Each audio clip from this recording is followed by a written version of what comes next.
So you have to foster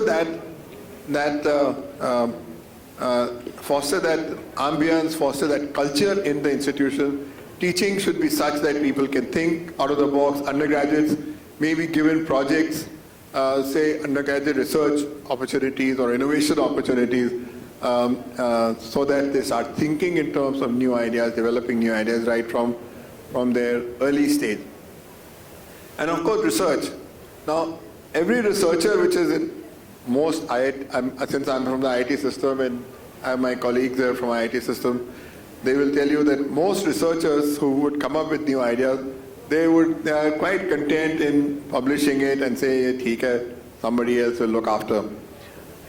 But that culture has to change, and that can only change if there is an ecosystem, either the students or others who come in, like I said, venture capitalists and angel investors to come and scout for ideas at such institutions. It should be a hub where creativity is encouraged and not discouraged. It should be such that you provide, if you have an incubator and an entrepreneurship cell or whatever you want to call it, it should provide help in research, because sometimes ideas are there, but in order for them to go from the idea to the implementation stage, several other steps are involved. I used to work for a company called Intellectual Ventures, which had lots of patents and all that. But to monetize any patent, there is so many steps are required before they can be turned into a product or a process. So that ecosystem has to be built. The institute should provide mentors, either through courses or short seminars and so on, who can encourage people who have that bent of mind to take these forward. And we should provide a framework where you can easily start a new enterprise and have an incubator on campus. So in short, I started by saying institutions should be a hub where enterprises and through incubation of technologies or incubation of new ideas can be started. Research, high quality of teaching, some teaching geared towards entrepreneurship and innovation, and of course research which can be converted into ideas, into products and processes and so on. I'll just give one simple example. A physics idea that if you have liquid coming through a small orifice at very high pressure can have a huge amount of force. It's a physics idea. But if you convert it into an orifice, water jet can be used to cut metal. And that means it's a mechanical engineers who come in to design such an equipment and so on. So it's just a simple idea, and almost everything is like that. Silicon, somebody made silicon, but somebody had to use it to make chips for computers and cell phones and so on and so forth. So fundamental research is equally important, applied research is equally important, and converting into products and processes is the last step, which is where institutions can play a role. Institutions, by and large, are equipped for all these three ecosystems. Now, I'll take one more minute. With this idea, in IIT Bombay, we started the Society for Innovation and Entrepreneurship. Now we call it SIGN, and Poini will tell more about it, which encouraged the faculty members and the students to start enterprises, sometimes jointly, sometimes singly, and so on and so forth. We had and still have mentors who mentor them, because these people don't have full business a sense of making how a business proposition or business plan, and also people who would be funding how their thinking goes, what kind of projects, what kind of business plans they would fund. The first major incubator came in Indian Institute of Science, Bangalore, SIT, and then SIGN was the second major one. The little less known one is in IIT Delhi, which started as Foundation for Innovation and Technology Transfer. These are all independent bodies within the institute, housed in the institute, but independent societies or companies which can take these things forward. So going back to the last sentence, I would say, leading institutions where major research is going on along with teaching should be and would be the hub for innovation, new ideas, creativity, whatever words you want to use, and leads to entrepreneurship. And this is the places where IvyCap and companies like IvyCap should flock around and say, okay, I'll pick this idea and take it forward. Thank you so much. Thanks, I'm happy to Professor answer Mishra. questions at the end. So that gives us a lead into, you mentioned institutes help convert research into a product, into a business. The next step is actually taking it out into the real world. And that's where, corporates and organizations can help, help a startup, take it to a POC level, help them work, actually test it out in the business world. So Poini, would love to hear some examples of how startups at your organization have actually partnered with a couple of corporate organizations. How are you working with corporates? Have you been able to leverage kind of some of the CSR initiatives to help grow the entrepreneurial ecosystem? Sure. So, as you introduced me, I'm being part of this community, not community incubation center. And as an incubation center, we primarily focus on 3 or 4 aspects, which I would say 3 C's. A startup need what? Capital, customer, and community. Community of mentors, community of experts, community of vendors, and so on and so forth. Yeah. So our primary focus is to basically leverage from any partnership which bring one or more elements of the C's. Given that corporate is a very, very important stakeholder in each aspect, so corporate can bring some kind of problem statement that startup can work on it.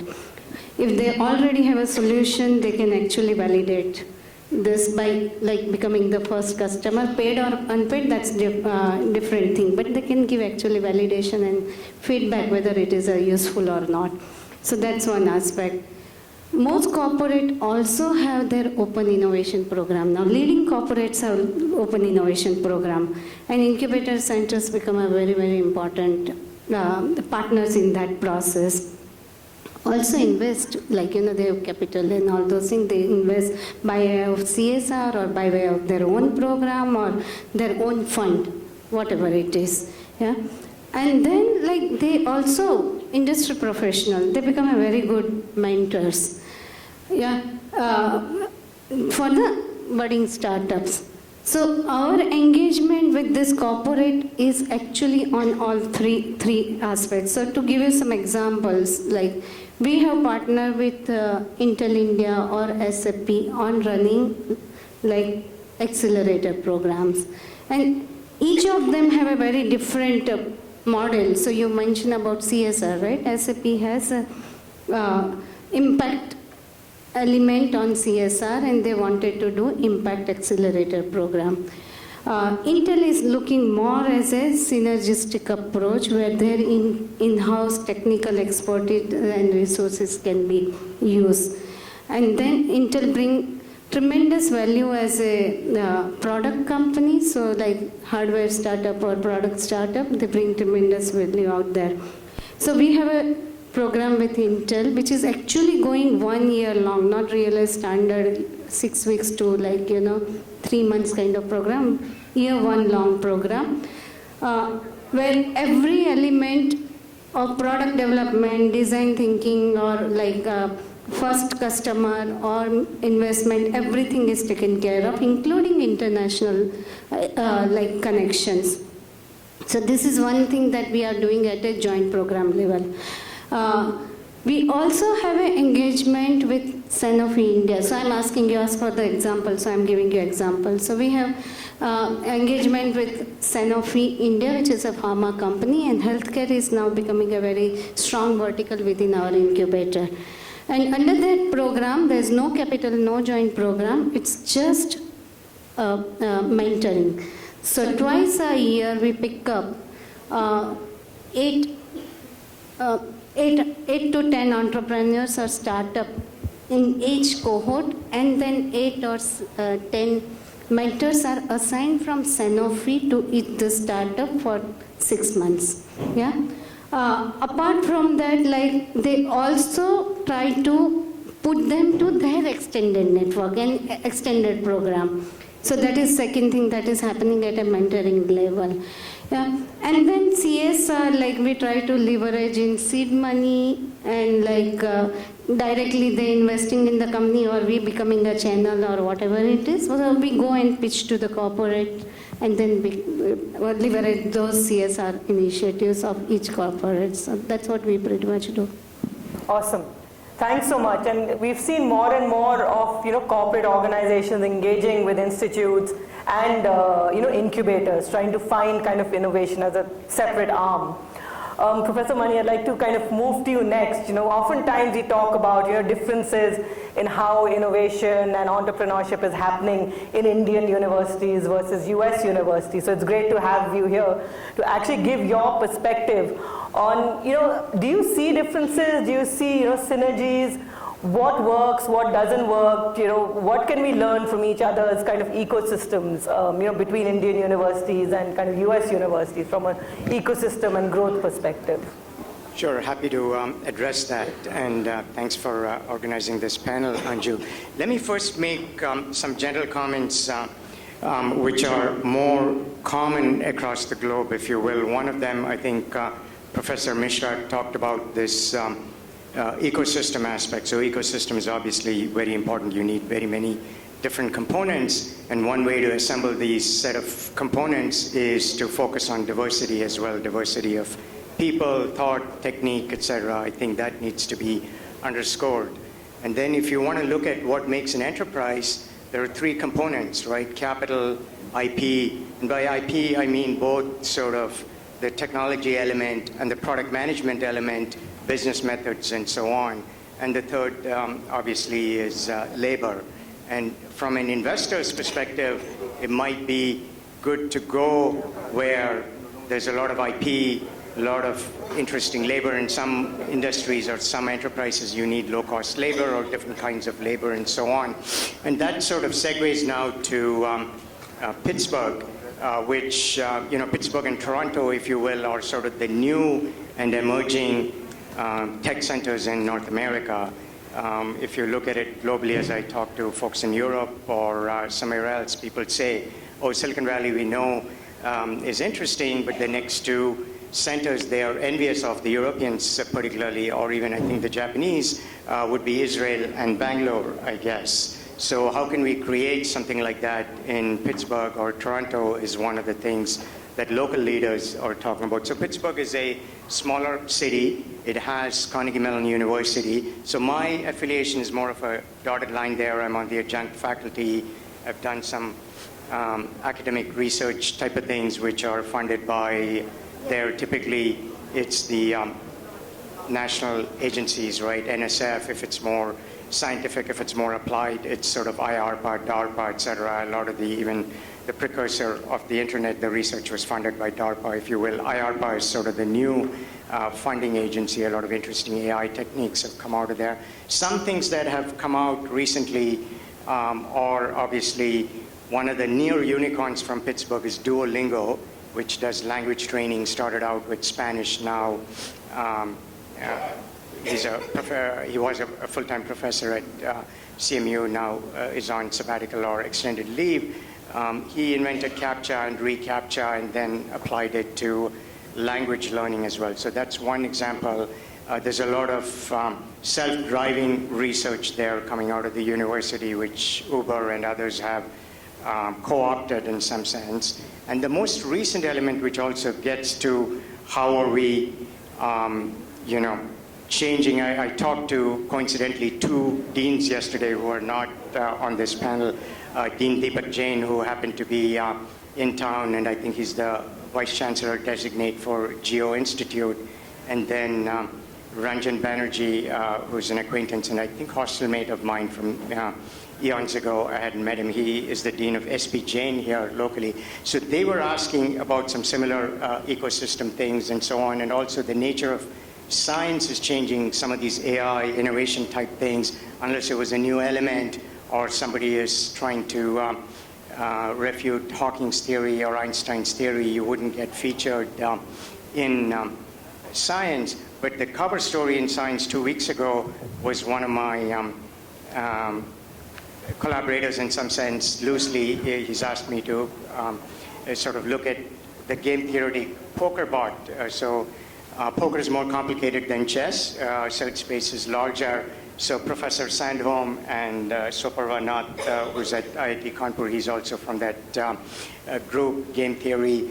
So for that to be featured on the cover of Science is, I think, very interesting, because traditionally those sort of techniques are considered scruffy techniques, not as neat as sort of Einstein's theory and so on. So how do you sort of put all this thing together? I think capital is important, Pittsburgh, and even Toronto. Toronto is now a new tech hub, primarily because Jeff Hinton and the whole deep learning revolution partly was rebranded or polished there. I mean, there were a lot of other contributors elsewhere, but they arguably did a better job marketing it. And let me also make a slightly different physics analogy from nature, since Professor, and this is a good lesson for entrepreneurs. So if you go hiking or whatever, which I tend to do in the Himalayas, or most recently, I was in the Middle East, and there is hiking there. It's sort of, you see water versus rock, right? So rock sort of wins in the short term, but water eventually wins in the long term, right? So that's sort of a water-based physics analogy, if you will, which is very interesting. For some entrepreneurial pursuits, you need to take the long term and really capitalize and exploit the entire ecosystem. It might be local incubators, it might be faculty mentors, it might be attracting some of the VCs into the city, and Pittsburgh tends to be sort of capital starved but IP heavy. And I think in terms of number of college graduates, I think it's one of the highest in the US. So I think slightly different strategy depending on, where the mismatch is, sort of the supply and demand. That's what I would say are interesting themes there. Thanks, Professor Mani. I was talking to the head of NSR cell at IIM Bangalore, and one of the things they're doing there is also trying to integrate what research they're doing in finance and analytics and data with startups that are working at their incubation center. So slightly different question, Dr. Fani, even IIT Kanpur is doing a lot of work with startups and corporates. What has been your kind of experience? And I know IIT Kanpur has done a lot to kind of spread entrepreneurship beyond kind of the institute. So if you could share a few examples of what you've done and how you have successfully kind of gotten corporates involved in the entrepreneurship ecosystem. Thank you, Anju. So I think from my side, if I am looking at last 10, 14 years of what we have tried to do in IIT Kanpur, the primary requirement for building an ecosystem is that the institution or the individuals involved in building that ecosystem should think like a startup.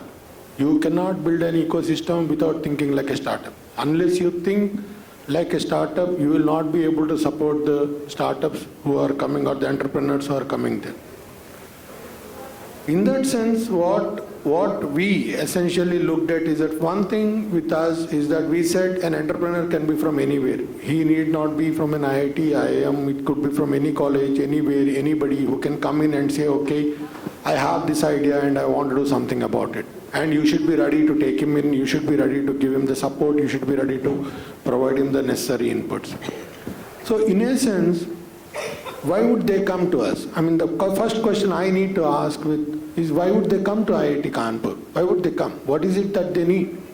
So why would they come? They come because we have some knowledge resources, we have some technical resources, we have some implementation resources, we have some laboratory and facility resources, we have highly intelligent student resources and highly intelligent knowledge resources in terms of faculty. So these are the kind of things. Suppose an entrepreneur comes and says, okay, I am going to start this. He needs support from these various stakeholders within the ecosystem. And if you can bring all these resources and all these stakeholders together to the entrepreneur, then he would be otherwise he would never come to us. He would not be successful in that sense. So what we have said that it is open to everybody, and let us create these resources. Let us create this ecosystem wherein a guy comes and says, I need this, you have it with you. So in that mode only, we have also created something which is unique in the Indian ecosystem, is that we created an underlying support mechanism in terms of infrastructure of creating a huge set of individually independent, totally dedicated tinkering or imagining lab facilities. That these facilities essentially allow the startup when it is in ideation stage to actually develop a prototype, or if it is in the bio domain to test it. So we created with a huge set of resources, we built this whole ecosystem which is independent of the IIT system what the students generally use, but we created this. And we also said students in their spare time can also use this system to tinker out their ideas. And from there you can naturally progress to your this thing. So even the small and medium enterprises can come and use these resources because they are very highly technical, highly superior, highly expensive machinery which is made available for all these people to develop something which is very unique. So any SME needs some very state-of-the-art development or a prototype to be developed, they can come and experiment. And to support them, the faculty are there. To support them, the students are there. So that is how we created a base level infrastructure. From then it went to the incubation. Then it went to the next level. Now, if I come to the original question of how do I engage the industry? What is the industry looking for? That is the first question I need to ask. I cannot ask, what am I doing for the industry? What is the industry needs which it is not getting it from anywhere in the ecosystem? The industry needs very agile startup kind of models which will allow them to experiment their own ideas, implement their own ideas, and then see at a very low cost whether it will work, whether it can be taken. So they want the first option on such kind of initiatives. Secondly, they would also want a few resources to be with us who can experiment internally and then try to build on that. So within this kind of a thing, we also created a science and technology park which allows the industry to come and residently locate, and also the incubators the startup companies to move there and build their own products and portfolios.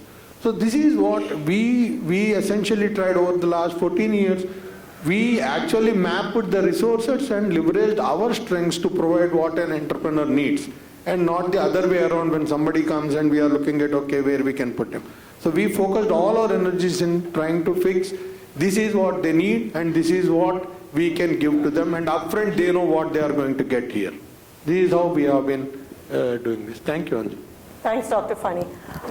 Before I ask the panelists some more questions, I just wanted to check if there were any questions from the audience. Madhuri, just wanted to check if there are any questions before I ask some of my own. Sir, can we get a mic, please?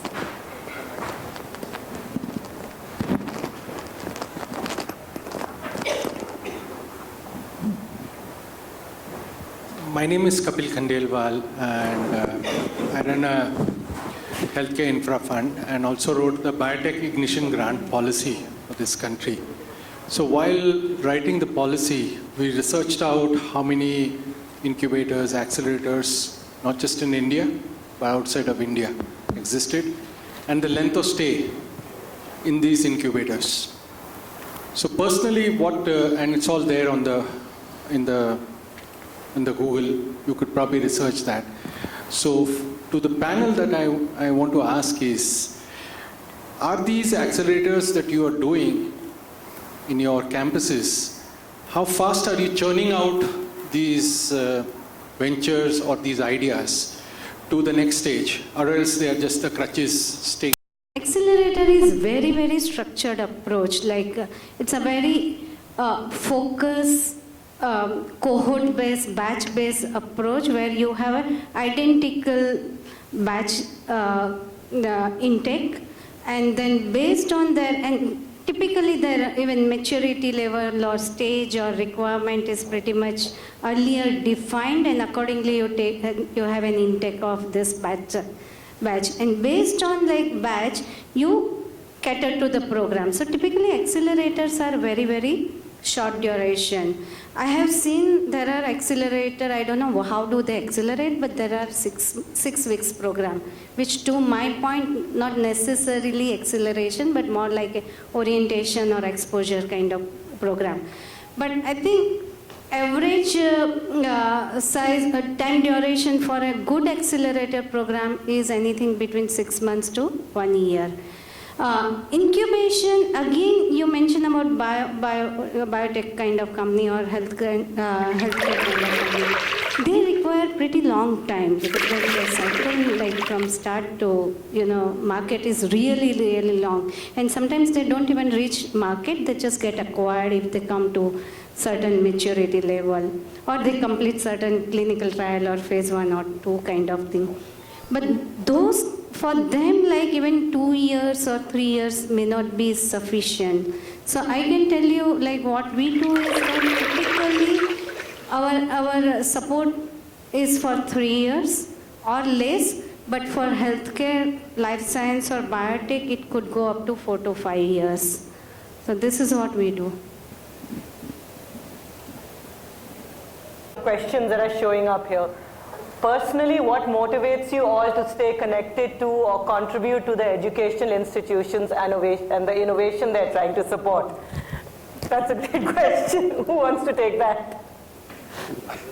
What you're asking is, why are we crazy enough to be in educational institutions? This is how I'm reading it.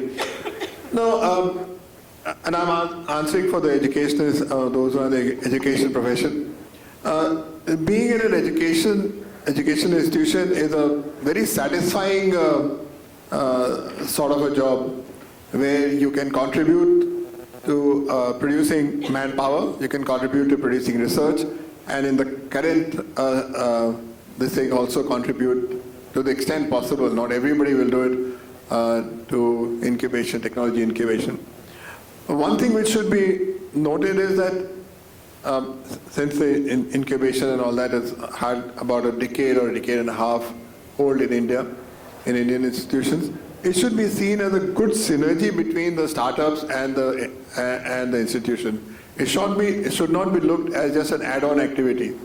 Both will benefit the entrepreneurs as well as the institution by being together. So I'll just leave it at that. So the next question up there is, should there be a central governance mechanism for incubators? As a few government-funded incubators do not provide any support besides just workspace. Sorry, can I take the way? Sure. Yeah, of course, every incubator has to have a governance system, and the sign that Poini talked about, and this is true for all, have people from outside. We have Mr. Ashank Desai who's here. He was the vice chairman of the governing board for SIGN. So we had several people from the outside world are there, otherwise it won't work. If all professors get into the board, it won't work at all. So that is actually, what is the second part of it? Oh, the other thing is my personal, this is maybe controversial, but my personal view. For incubators, the money should come from private venture capitalists, not from the government. Because when the government agency gives money, the person who's actually in charge of it, he retires and the next guy comes and the passion is not there. Very easy to write off, like farm loans and so on.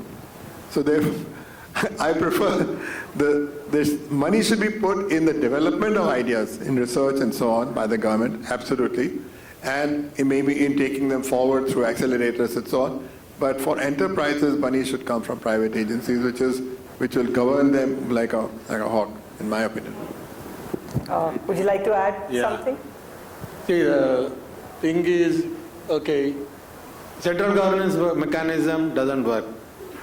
Okay, very categorical. But what you are essentially, if you are essentially saying is that whether these incubators should be made to share their resources, for some incubators which do not have them, where the companies can migrate or use those resources, that most of the incubators have. We have a virtual incubation model. If suppose somebody says from IIT Bombay or some other incubator says we want our guy to be located at your place, that is automatically done. That now of course we are trying to build up a platform on which these resources can also be shared. But governance implies that there is a central body which takes a decision. That may not be a good thing for a startup ecosystem. So that's my take on this. So Mani, you wanted to add Yeah, something? I wanted to address the two questions real quickly. I think visiting a top educational institution, you should be getting goosebumps, right? It should be like visiting Mecca or the Vatican or Kedarnath, Badrinath, right? In some sense, that's the same feeling. However old you are, you should have while walking on some of these campuses. If you're not, I think there's something missing. So that's sort of the, and it's personal, much like the religious experiences. And I think the top-down approach, I don't think works very well for innovation. We are in the era of gig economy and digital assets, Bitcoin, and so on. I think the best innovation is unconstrained, done bottom-up without any central authority. So there's another. The first question which you have asked, what motivates us, is that like what can be more motivational than sending out or inspiring some thousands of students every year, different set of students every year for 30 years in your life. Just look at the kind of impact it has on the ecosystem. Nothing is more inspiring than that. The next question up there, I know we don't have any representatives from the IIMs. What are the IIMs doing? IIMs actually do a lot. Okay, don't underestimate. One of the best support system which is given is from IIMA. IIMC is also doing a lot of work. NSRCL, which Pani was referring, is also an IIM Bangalore. They leverage their resources, which is fundamentally not on the technical side, but on the managerial side, or taking to the market kind of a thing. They are more like accelerators, and they actually push the business development part, which is very, very critical. That is, they address the standard, if I have to use a jargon, the valley of death scenario. That is where they make everything alive for any startup. One quick sort of adjunct or counterpoint to that is some entrepreneurs who come from a deeply technical background, they need management education experience, but there are a lot of entrepreneurs who can teach IIM professors or MBAs significant lessons because they've sort of learned that and they're on a real journey without going to college or just with an undergrad or with just an undergrad degree. Sorry, I guess it's 1 over R squared, right?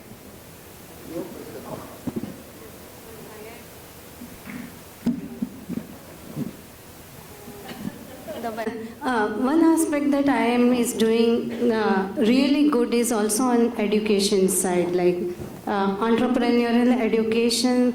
Some of the things that IIM Ahmedabad and IIM Bangalore is doing is phenomenal. So whoever has this question, please log on IIM's website and you will figure out what they are doing. So we'll make this the last question in the interest of time. What are your expectations from the corporates and possible engagement models as they try to source innovative solutions?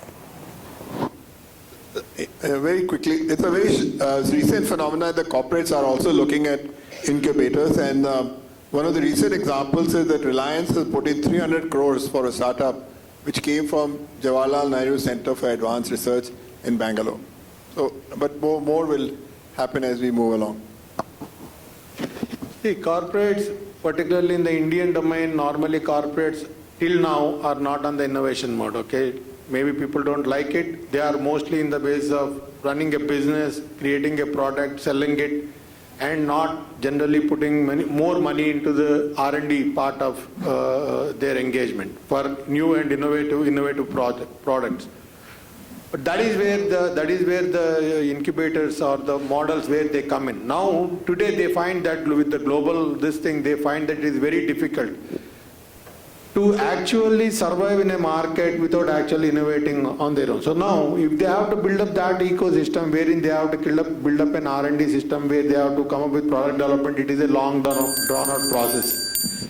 They have a ready-made system in place which they can engage with, particularly with a startup system. They can encourage the startups, to any startup which is in their domain, they can encourage, take a look, put a little bit of money and then make it go, so that whether it fails or success, both the things they learn, and then that makes them very cost effective in taking out anything new into the market. I think they should use these islands as their innovators, as their innovative idea generating ecosystem. That is the best thing which a corporate can do. So I know we're out of time, but But you had a question, so it's okay. okay, I'll just raise the question, really quickly, that how can corporates, share information about what solutions they're looking for across the incubation centers? A lot of corporates have problems, but how do they let you know that they're looking for solutions in these areas? Yeah, actually they are building, recently we had a meeting with DST, and this year most probably there will be a platform which will be coming up where everything is put online, and then whatever the incubators are doing, their companies are doing the R&D which is being developed by the government funds or private funds in different institutions, and matching it with corporate. That is, our corporates have one single window, one stop source of going and searching. If they want something, they don't need to go anywhere. They just have to type a word and then they get who are all the people who are working and what is it they're working and what stage of working and whether it is patented or not patented, whether it is available for them to take it up as this thing. This kind of a platform is going to be shortly, most probably within the next 3-4 months. It's already working. Thank you, everybody. I know we're out of time, but it's a very interesting topic.